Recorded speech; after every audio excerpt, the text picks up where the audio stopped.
mga katita, magdi-DIY po ako ng giveaways para sa birthday ng pamangkin ko na si Kankan.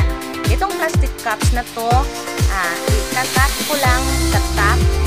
Then, inat ko na top, pwede na natin gawin yung handle. Lagyan ko ng mga pagkain, kunting pagkain lang, mga para pambata lang talaga. Lagyan ko ng handle, yung kinat ko kanina, ilagay ko na dito para may hawakan na po siya. Tapos i-stapler ko na lang po para hindi matanggal at saka ma-lock po ito at hindi mahulog ang mga pagkain. Ito na po ang result. Tapos ito rin isa pink color kasi yung green pang lalaki yun at itong pink naman ay pang babae. Kinat ko na siya, lagyan ko ng mga pagkain, konting pagkain para sa mga bata. Yan, at lalagyan ko na rin ng handle.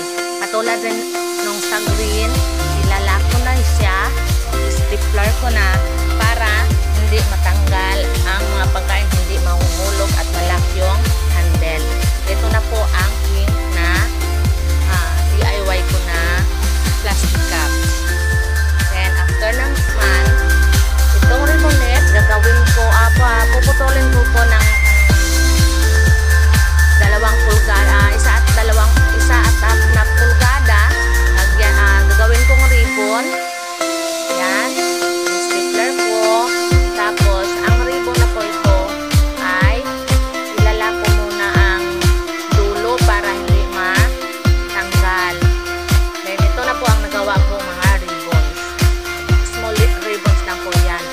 Dahil brown out po dito, kung gusto nyo, stick glue gun ang gagamitin nyo, pero brown out dito sa amin ngayon, kaya lighter muna ang ginamit ko para panikit at stick glue.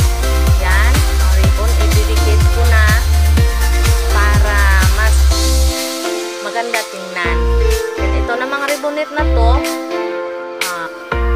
isa at kalahating pulgada, ikakat ko at gagawin kong 4. Ito naman ay gagamitin ko po sa handle. Kasi yung handle is rough. Pagka gunting ko po, pagkakat ko, ilalagay ko na po para may design din po. At maganda din pong tingnan. Ito, lagyan ko ng pandikit na